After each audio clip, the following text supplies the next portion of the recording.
Very warm welcome to Zunair Azhar official. Paris کل ہم نے اعظم خان صاحب کی لیکڈ ایک بیان کی بات کی تھی، اور ساتھ ہم نے یہ بھی بات کی تھی کہ اس پہ زیادہ بات تب ہو سکتی ہے جب وہ خود سامنے آئیں، بیکاز ایز آف ناؤ یا ایز آف یسٹرڈے وہ صرف ایک لیکڈ بیان تھا. گو کہ میڈیا نے اس کو تھورلی کور کیا تھا، جس سے اس کی اوتھینٹسٹی جو ہے وہ معلوم تو ہو رہی تھی، بٹ آف کورس آج کل کا جو دور چل رہا ہے، جس طرح ایبڈکشنز ہو رہی ہیں، جس طرح اعظم خان خود لاپتہ تھے کافی دنوں سے، اور اس کے بعد ایک دم سے منظر عام پہ آنے کے بجائے ان کی ایک دم سے ایک لیکڈ بیان سامنے آ گیا، تو بہتر یہی تھا کہ اس کا ویٹ کیا جاتا کہ وہ خود کہیں کسی فورم پہ پیش ہوں. تو اب خبر یہ ہے کہ وہ نیب دفتر میں پیش ہوئے ہیں، اور نیب نے اعظم خان کو جو 190 ملین پاؤنڈ اسکینڈل کیس تھا اس میں پہلے ہی طلب کیا ہوا تھا. نیب حکام کی اعظم خان سے القادے ٹرسٹ کیس کے حوالے سے پوچھ گچھ ہوئی ہے، اور نیب نے اعظم خان کو ایک کویسچنئر بھی دے دیا ہے، جس کے جواب کے لیے انہوں نے تقریباً 1 ہفتے کی مہلت مانگی ہے، اور اعظم خان کو توشہ خانہ کیس میں بھی شامل کیا جائے گا. سائفر کے علاوہ اب معلوم یہ ہو رہا ہے کہ جو 190 ملین پاؤنڈ کا جو القادے ٹرسٹ کیس ہے اس میں بھی ان کو شامل کیا گیا ہے، اور اس کے علاوہ جو توشہ خانہ کا کیس ہے اس میں بھی اب دیکھنے کو ملے گا کہ ان کا کیا رول ہے اعظم خان کا. اس کے علاوہ جناح ہاؤس جلاؤ گھراؤ کیس میں بھی جو JIT تھی اس نے چیئرمین PTI کو قصوروار قرار دے دیا ہے، اور اسپیشل پروسیکیوٹر فرحاد علی شاہ نے عدالت کو بتایا کہ پولیس نے چیئرمین PTI کی تفتیش مکمل کر لی ہے، اور چیئرمین PTI تفتیش میں مکمل قصوروار پائے گئے ہیں. ڈیوٹی جج نے جو ضمانتیں تھیں اس میں 8 اگست تک کی توسیع کر دی ہے، اور آئندہ سماعت پہ وکلاء کو دلائل کے لیے طلب کیا ہے. یہ یاد رکھیے کہ 13 جولائی کو پاکستان تحریک انصاف 9 مئی کے پرتشدد واقعات سے متعلق 6 مقدمات میں JIT کے سامنے پیش ہوئے تھے عمران خان، اور اس سے متعلق 9 مئی سے متعلق JIT نے سوال جواب کیے تھے، کچھ ویڈیوز، کچھ شواہد، جو کچھ ان کے پاس تھا وہ ان کے سامنے پیش کیا تھا. اس چیز کے ثبوت بھی اللیجڈلی ان کے سامنے رکھے گئے کہ زمان پارک سے روابط تھے ان کے while he was in custody. اس کے علاوہ کہا یہ جا رہا ہے کہ چیئرمین PTI JIT کے سوالات پر تسلی بخش جوابات نہیں دے سکے، تاہم ان کے جو جواب ہیں اور جو بیان تھے وہ ریکارڈ کا حصہ بنا لیے گئے تھے. تقریباً 190 کیسز ہیں اس وقت عمران خان پہ، جس میں سے جو بہت ہی ہائی لائٹڈ ہیں وہ ایک یہ جلاؤ گھراؤ کیس ہے، کور کمانڈر لاہور کا جو گھر تھا اس کا، توشہ خانہ کیس ہے، اس کے علاوہ ٹیری اینڈ وائٹ کیس بھی ہے، اس کے علاوہ ان کے وہ نکاح کا بھی ایک کیس ہے، 190 ملین پاؤنڈ کا القادے ٹرسٹ کیس بھی ہے. یہ سارے کیسز جو ہیں، اور اس کے بعد سامنے آنا اعظم خان کا اور ان کیسز میں ان کو بھی انوالو کرنا، اور جو ثبوت سامنے رکھے گئے ہیں بقول JIT کے عمران خان کے سامنے، کہا یہ جا رہا ہے وہ بڑے سالڈ ہیں. تو نظر یہ آتا ہے کہ آنے والے ٹائم میں عمران خان پہ کوئی نہ کوئی ایک کیس ایسا ضرور ثابت ہوگا جس سے ان کو ڈسکوالیفائی کیا جا سکے، اور آنے والے الیکشنز میں ان کو منظر عام سے ہٹایا جا سکے. بیکاز ابھی تک یہ ہو رہا ہے کہ جتنے بھی کیسز ان کے خلاف درج ہو رہے ہیں، اور جتنے بھی کیسز ان کے خلاف بلڈ ہو رہے ہیں آن میڈیا، ان پہ جو بات چیت ہوتی ہے اس کا ریبٹل وہ سوشل میڈیا پلیٹ فارم سے دے دیتے ہیں. گو کہ وہ اس وقت بالکل بینڈ ہیں، ان کا نام بھی نہیں کہا گیا ہے کہ لینا آپ نے مین اسٹریم میڈیا پہ بیٹھ کے، لیکن کسی نہ کسی حد تک ان کے جو سپورٹرز ہیں وہ ان کو فالو کر رہے ہیں آن YouTube، اور ریسنٹلی وہ TikTok پہ بھی لوگوں سے رابطے کے لیے انہوں نے ایک اکاؤنٹ بنا لیا ہے. میرا یہ خیال ہے کہ جو آج کل ڈیبیٹ چل رہی ہے، مسلم لیگ نون سے پوچھا جائے تو وہ کہتے ہیں ہم تو بالکل نہیں چاہتے کہ کسی پارٹی کے اوپر کانٹا لگے. پیپلز پارٹی سے پوچھا جائے تو وہ کہتے ہیں ہم بھی بالکل نہیں چاہتے. تو سوال یہ کہ یہ کون چاہتا ہے؟ اور اگر یہ دونوں پارٹیز نہیں چاہتی تو یہ اس وقت گورنمنٹ میں ہیں، ان کے رائٹ انڈر دیئر نوز اتنے کیسز کا کٹنا، لوگوں کا گھروں سے اٹھایا جانا، اور جو کچھ ہو رہا ہے، یہ اب اپنے آپ کو کبھی بھی اس سے آئسولیٹ نہیں کر سکیں گے، چاہے یہ جتنا مرضی ٹاک شوز پہ آ کے کہیں کہ ہمارا اس سے کوئی تعلق نہیں ہے، ہم نہیں چاہتے کہ ایسا ہو. لیکن یہ لوگ کمپلیسنٹ ہیں، بلکہ یہ پرپیٹریٹرز ہیں اس فینومینا کے کہ ایک پولیٹیکل پارٹی کو بالکل مائنس کر کے الیکشنز کی طرف جایا جا رہا ہے. اپنی طرف سے وہ یہ چال چل رہے ہیں کہ عمران خان اور اسٹیبلشمنٹ کے درمیان فاصلے ہیں اور ہم اس کا فائدہ اٹھا لیں گے، لیکن ایٹ دا فیس ویلیو ہم یہ کہتے رہیں گے کہ ہم تو ایسا نہیں چاہتے تھے. بٹ آئی تھنک پاکستان کے عوام اب بہت میچور ہو چکے ہیں، وہ اس طرح کی چیزیں بائی نہیں کرتے. خود خواجہ آصف، سعد رفیق، ڈار صاحب، مریم نواز جس طرح کے بیانات دیتے رہے ہیں، لیول پلینگ فیلڈ ہونی چاہیے، جو کچھ نواز شریف کے ساتھ ہوا وہی سب کچھ عمران خان کے ساتھ ہونا چاہیے. It all leads in the same direction. اور وہ وہی ہے کہ ایک کیس تھا نواز شریف پہ، پاناما کا کیس، اس کی بیس پہ وہ نااہل بھی ہوئے، آج وہ ایبسکانڈر بھی ہیں. تو اگر 190 کے قریب کیسز ہوں تو کوئی ایک تو ان کے خلاف ثابت ہو ہی جائے گا. سو یہ کہنا کہ اس سے ہماری پولیٹیکل لیڈرشپ کا کوئی تعلق نہیں ہے، یہ سب کچھ شاید صرف اسٹیبلشمنٹ کر رہی ہے، یہ خام خیالی ہے. یاد رکھیں پولیٹیکل لیڈرشپ اس میں لیڈ رول لے رہی ہے، اور آنے والے وقت میں ان کو پتہ چلے گا کہ انہوں نے جو اپنی اسپیس کھوئی ہے اس کا نقصان کلیکٹیولی خود ان کو بھی کتنا ہوگا. اس کے علاوہ سپریم کورٹ کو آگاہ کیے بغیر فوجی عدالتوں میں سولینس کا ٹرائل شروع نہیں ہو سکے گا، یہ چیف جسٹس نے آج کہا ہے. سپریم کورٹ میں فوجی عدالتوں کے خلاف کیس میں چیف جسٹس عمر عطا بندیال نے کہا کہ سپریم کورٹ کو آگاہ کیے بغیر فوجی عدالتوں میں سولینس کا ٹرائل شروع نہیں ہوگا. اس کے علاوہ ڈیٹیلز یہ کہتی ہیں کہ سپریم کورٹ میں 9 مئی سے متعلق فوجی عدالتوں کے خلاف درخواستوں پر سماعت ہوئی ہے. چیف جسٹس عمر عطا بندیال کی سربراہی میں 6 رکنی لارجر بینچ نے اس کی سماعت کی. چیف جسٹس نے لمبی چوڑی بات کی. گرفتار افراد پر دماغی یا جسمانی تشدد نہیں ہونا چاہیے. ہم کسی ریٹائرڈ جج کو ان 102 افراد سے جو کہ گرفتار ہیں ان سے ملاقات کے لیے فوکل پرسن مقرر کر سکتے ہیں، جس پہ اٹارنی جنرل نے کہا کہ جسٹس اس حوالے سے میں آپ کو ان کے چیمبر میں جواب دوں گا. ہم چاہتے ہیں زیر حراست افراد کو بنیادی حقوق ملیں. اس کے علاوہ اہل خانہ سے ملاقات کی اجازت ہونی چاہیے. تو لطیف کھوسا نے کہا کہ اس وقت جو کچھ ہو رہا ہے وہ ضیاء الحق کے دور میں ہوتا رہا ہے، جس پہ چیف جسٹس نے کہا کہ موجودہ دور کا ضیاء الحق کے دور سے موازنہ نہ کریں. اگر ملک میں مارشل لاء لگا تو ہم مداخلت کریں گے. اب یہ سب کچھ سننے میں آپ کو بہت پروگریسو لگ رہا ہوگا، بڑا الارمنگ لگ رہا ہوگا، ایسا لگ رہا ہوگا کہ پتہ نہیں چیف جسٹس کیا کرنے والے ہیں اور وہ سولینس کا ٹرائل نہیں ہونے دیں گے فوجی عدالتوں میں.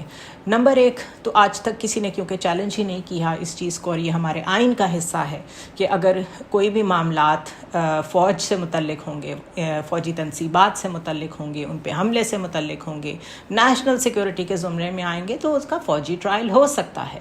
کیونکہ آج تک اس کو کسی نے چیلنج نہیں کیا، تو اب اس کیس کو چیف جسٹس اپنے سر پہ صرف پلیٹیچیوڈ کی حد تک لے رہے ہیں. جاتے جاتے وہ اتنی الارمنگ باتیں ہی کریں گے، اتنی بڑی بڑی باتیں کیوں کریں گے؟ نمبر 1 کیونکہ اب اس کا جو سماعت ہے اس کیس کی وہ غیر معینہ مدت کے لیے ملتوی کر دی گئی ہے. تو آپ دیکھیں گے کہ یہ اب کیس دوبارہ قاضی فائز عیسیٰ کے چیف جسٹس بننے پہ ہی کھلے گا.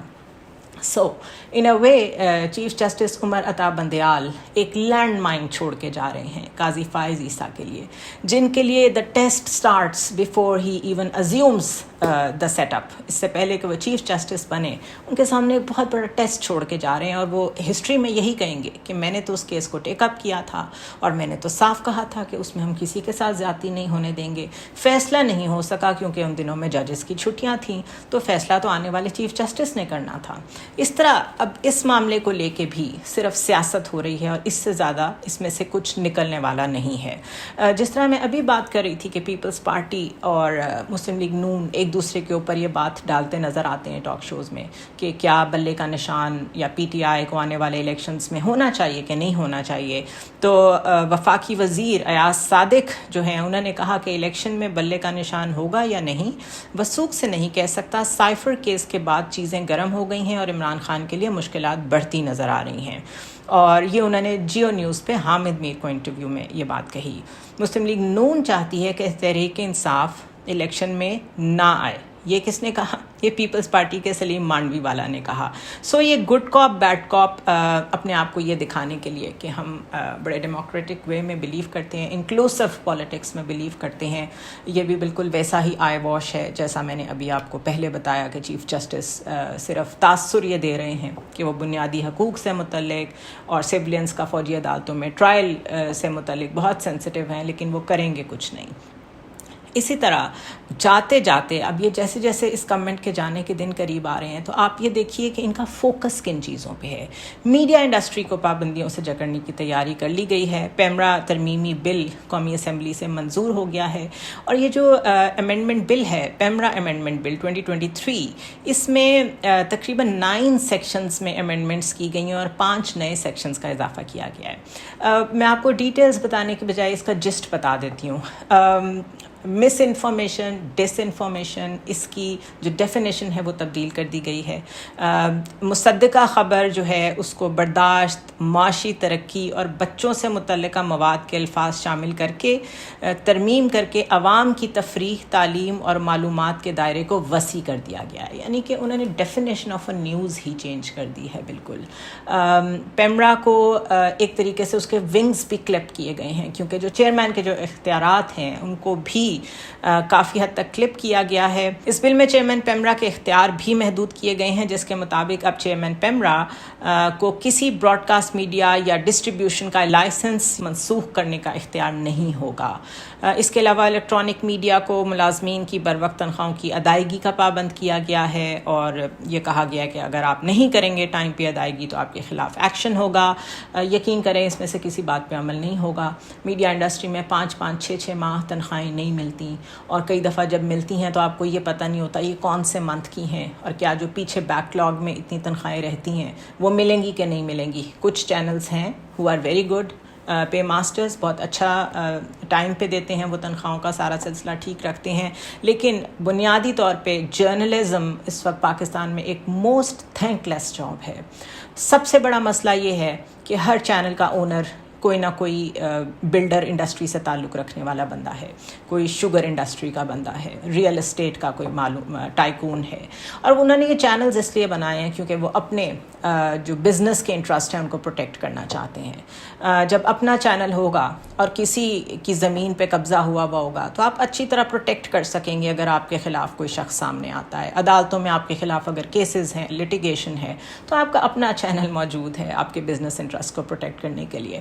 تو first of all let it be very clear کہ پیمرا کا یہ جو ترمیمی بل ہے یہ ہو یا نہ ہو, media industry itself is in doldrums. اس کا کوئی فیوچر نہیں ہے کیونکہ اگر ایک پڑھے لکھے جرنلسٹ کو پے کرنے والا اوپر سیٹھ بیٹھا ہے جس کا اصل مقصد میڈیا انڈسٹری بنانے کا یا کسی نیوز چینل کو بنانے کا یہ نہیں ہے کہ ایتھیکل جرنلزم ہو, لوگوں تک انفارمیشن پہنچے, لوگوں تک نیوز پہنچے.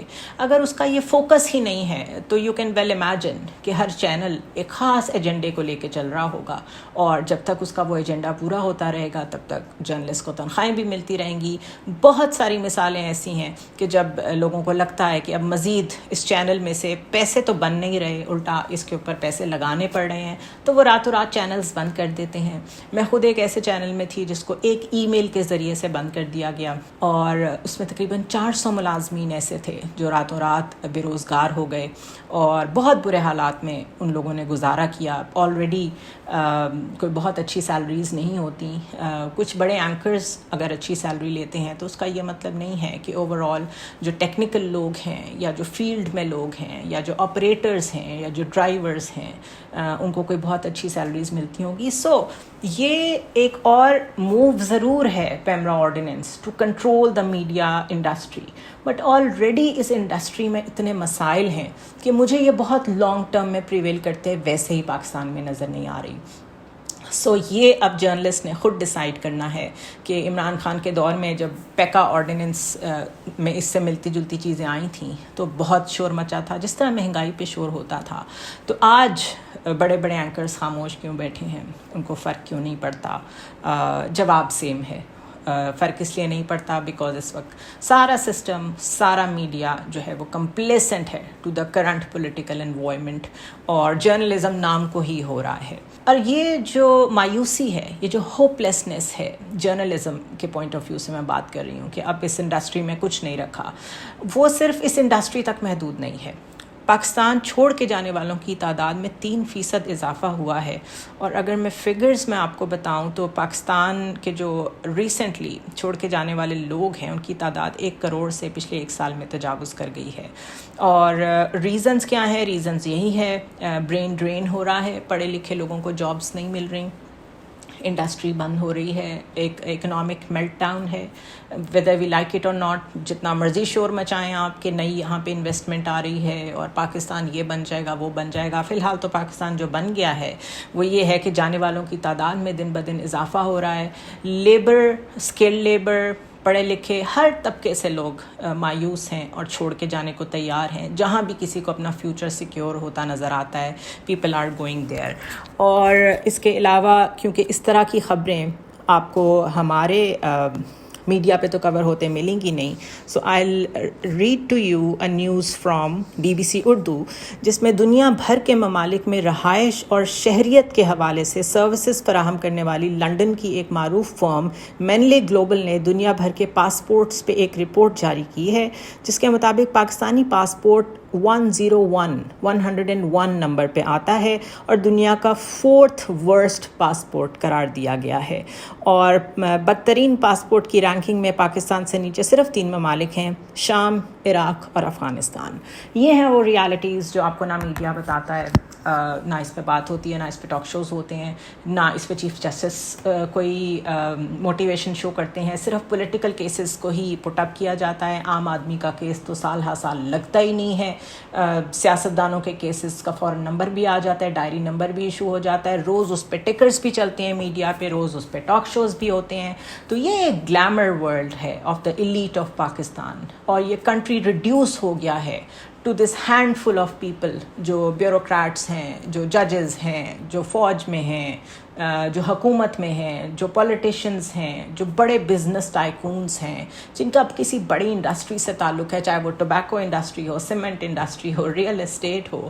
یہ ان لوگوں کا ملک بن کے رہ گیا ہے. یہاں پہ عام آدمی، ایک پڑھے لکھے آدمی کے لیے نہ تو جابس ہیں، نہ مواقع ہیں، نہ اپرچونٹی ہے اور نہ ہوپ ہے.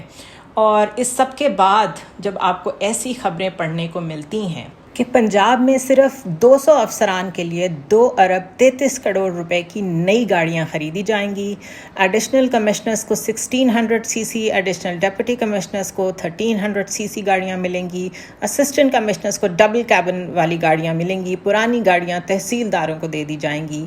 تو اس کے بعد کس کا دل کرے گا اس ملک میں رہنے کو؟ کیوں کوئی اپرچونیٹیز ایکسپلور نہیں کرے گا کہیں اور جا کے رہنے کے لیے؟